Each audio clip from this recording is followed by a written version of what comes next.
So what's up people, welcome back to Mr. Potter Project.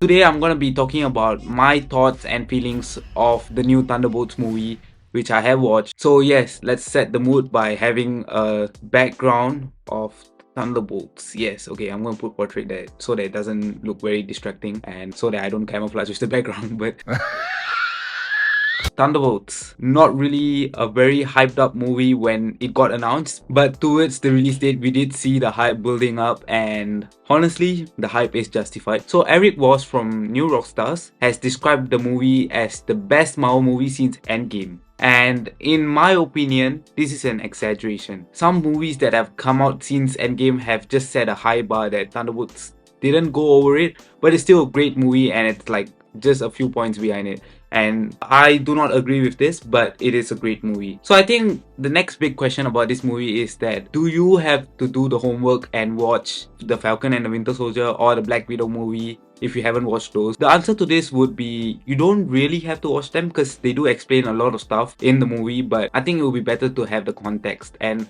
honestly, right, The Falcon and the Winter Soldier is a good show. It's actually one of the better ones that Disney Plus has made. And also, I think this might be surprising for y'all. That is a show I did not watch until I watched Brave New World because I was not interested in it. Same thing with Agatha. I heard it's good, but I haven't watched it yet. But after Brave New World, I went on and checked it out. And I mean, the finale was a bit messed up. But the main reason you should be watching that show for this movie would be this guy, John Walker, and Bucky. I mean, if you've seen the entire Phase 1 to 3, you should know who Bucky is. So I don't think it really sets up his character for anything, but this guy was introduced in that show, so it only makes sense for you to go watch it. So yeah, he has a really interesting arc and I would actually advise you all to go watch the show because I think John Walker's arc is something that you guys have to check out. It is quite interesting the way they handled it. Then coming on over to the Black Widow movie, I think it's also advised to watch it, but you don't really have to watch it. That movie literally sets up 3 of the Thunderbolts that we see in this poster over here: Taskmaster, Yelena, and Red Guardian. So yeah, that is something I would advise for you to watch. That movie is not the best. I actually do not like that movie, but I guess Yelena's character was really crucial in that movie. So you have to watch that movie if you want to understand the main character of this movie, which is Yelena. And for Red Guardian, I mean, he's just so fun to be in this movie. What kind of super serum did you get? I don't know, regular. Hydra. Hydra. Oh, fancy. And for Taskmaster, all you have to know is her skill set, which is basically she can copy any skill set of the person she's fighting. So yeah, that's all you need to know. And I don't even think you need to know that because it's not really explored much in this movie, but she was explored in the Black Widow movie. Then coming to Valentina and Ghost. Ghost was in Ant-Man 2. For Valentina, she was in multiple projects. I think the most recent one would be Wakanda Forever. And she was in the end credits of Black Widow. She was the one who told Yelena that maybe you'd like a shot at the man responsible for your sister's death. and that's why Yelena goes after Hawkeye in the Hawkeye series. And she also appeared in the Falcon and the Winter Soldier. That's why she recruits John Walker. So yeah, I think that's her most important project. So yeah, again, just check out the Falcon and the Winter Soldier. It's an enjoyable show. You would like the dynamic between Bucky and Sam Wilson. If you haven't watched Brave New World, I think that is one project you can skip unless Red Hulk is involved in Doomsday. Let's come to the tone of this movie. I feel like this movie was trying to replicate the tone of the Winter Soldier, but in a fun way, like Ragnarok. Like, that's the vibes I'm getting here. Of course, it's not as funny as Ragnarok, but this guy, man, this guy carried it. He carried the humor. You feel fulfilled? Yeah, so full. So filled. And the humor isn't too bad. Like, there's a lot of funny moments and mainly all from him. Don't worry, she's bulletproof. What happened to bulletproof? It's bulletproof-ish. And some from John Walker because he's just being an a-hole. Alexei, have you slept? I'll sleep when I'm dead. I'd like not to die today, so maybe somebody else should be driving. I think Taskmaster had a really funny scene as well. So those who have watched the movie would know. And I'll talk about it later as well. Tone of the movie is serious, but it's lighthearted as well. And it's a very wholesome movie. It takes you through this emotional ride about learning your self-worth, self-love, everything related to self. So yeah, you know, all these characters here have done bad stuff, but they are good people. They've just done bad stuff and they all regret it. So the whole movie is about them accepting their past and moving on to becoming a good person like they want to be. That is like the gist of the plot of this movie. So yeah, coming to some spoilers here, I'm slowly going to transition into full-on spoiler. First of all, the Marvel Studios title card. Of course, it was missing from Brave New World, and now It is back, but not exactly. This is our Marvel Studios intro that we have been having since 2016. It's really iconic. So I don't know if you guys remember the old Marvel title card. It is basically this intro. I don't know if you guys remember this one. It's been quite some time. But instead of just putting Marvel, they put Marvel Studios. So it's like a mix between this and the new one. Of course, they leaked it. So yeah, this is the title card for the Thunderbolts. Like, this intro was so long ago that I was like, no way they got it back. No way. The Void is turning the Marvel Studios logo into shadows as well. So yeah. So that is something I wanted to point out. Coming to the characters here, I would like to talk about them one by one. First of all, John Walker, lovable hey-ho. That's what he is. He's not gonna change. And coming over to Bucky, okay, Bucky is just, I think out of everyone here, Bucky is the character I love the most. Like, even in Brave New World, when Bucky came, I was just goosebumps. It's a Winter Soldier. That guy is so cool. Here, whenever I see Bucky, I'm just like, Yes!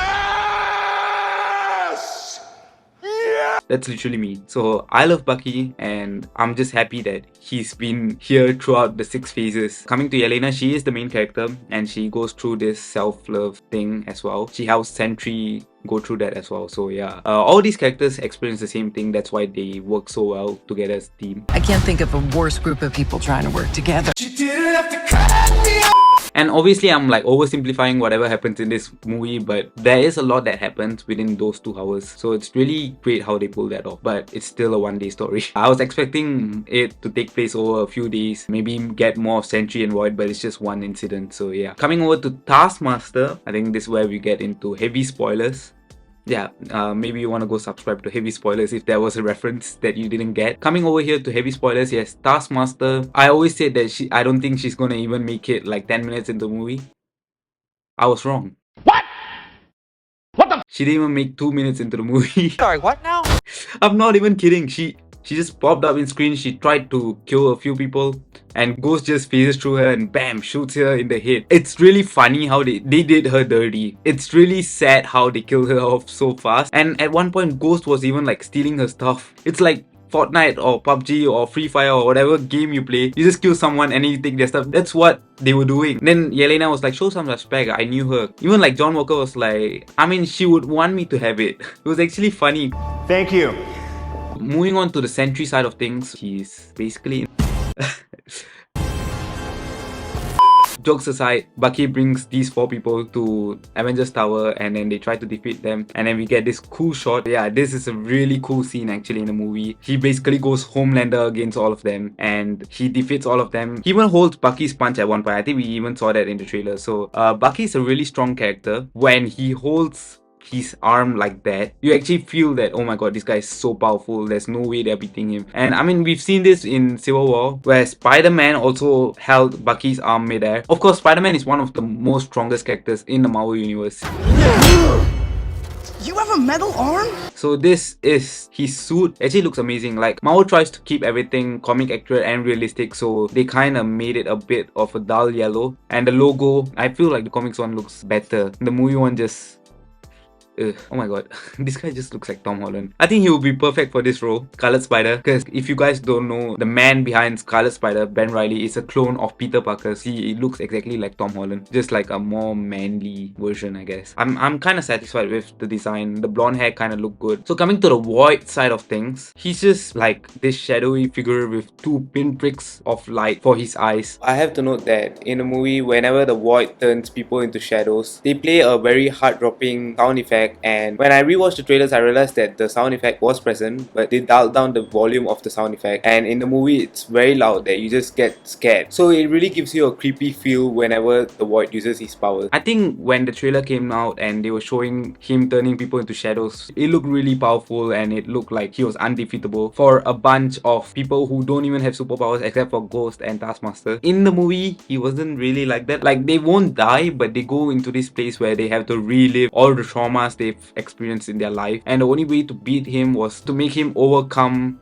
himself, make Bob overcome the void that he feels within him. Yelena goes inside the void and she tries to talk Bob out of it, and the Thunderbolts come and they try to help as well. So yeah, that's how they solved the problem. I feel like that is a good way to do it. With the Sentry comes the Void. It's like a 1+1 thing. It's not a multiple personality disorder or anything. So they do make him forget that he is Sentry. After that, Valentina just announces them as the new Avengers to avoid any trouble. I guess now you have the answer for your star. It's actually been officially announced at this point. I mean, we were expecting the Dark Avengers, but I guess it's the new Avengers. It was a really nice touch. To have a team that doesn't really have superpowers as the new Avengers is quite disappointing, but I guess it works because the movie was that good. This brings me to the post-credit scene. There is something I have to show you here. The new Avengers logo, it kind of mimics the Stark Tower, the Avengers Tower. I'm not really a big fan of this logo, but I guess it works. It's actually a really long post-credit scene. They first talk about how Sam Wilson has purchased the rights to the Avengers title and he doesn't like the Thunderbolts taking up the new Avengers title. So Red Guardian brings up of how instead of Avengers, instead of the S, they should have a Z, Avengers. Even in the credits, they do put some newspaper articles that says they are the B Avengers. Even Bucky was like, he tried to talk to Sam about it, but Sam did not agree. So it's like kind of weird that he's siding the Thunderbolts team over Captain America after all the bond they had throughout the Falcon and the Winter Soldier series. That is something I did not like, but I guess it's fine. I guess it works.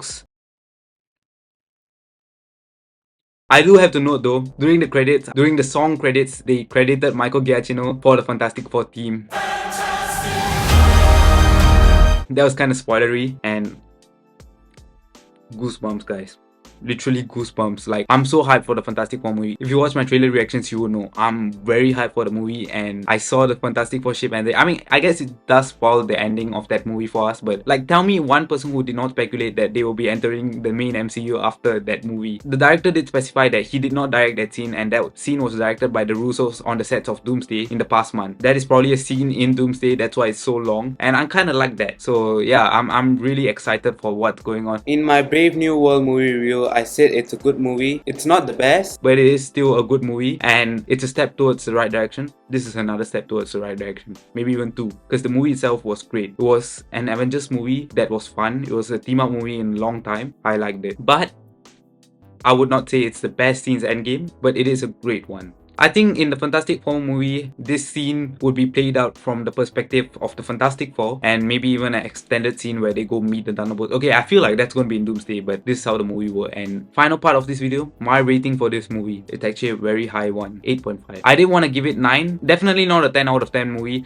I kind of expected them to have more interactions with this Void or the Sentry. Them meeting in the vault, that's like 30 minutes. Then with the Sentry, 15 minutes. Then the Void, 30 minutes. It's really a short story, and the movie is quite short as well, so that kind of ruined my expectations, but it's still a good movie. I know some people might give 10 out of 10, 9 out of 10. This is my opinion. You guys should go watch the movie for yourselves and tell me your rating in the comments below. Also, if you like this review, give a sub to the channel. That really supports me, encourages me to make more videos for you all. Until then, we are the Thunderbolts! Not my best impression. Actually, I do not know. I'm not good at impressions, but hopefully that was funny. If that was funny, give a sub. I'm gonna stare into your soul if you don't sub.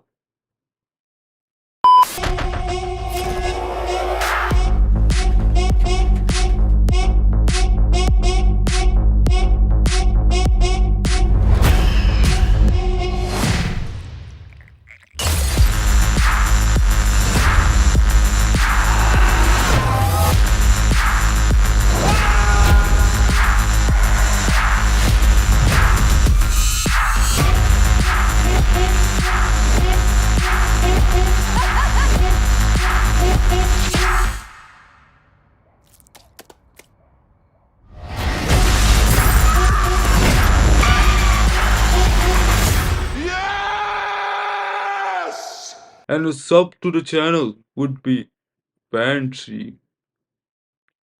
I got stopped. Bye.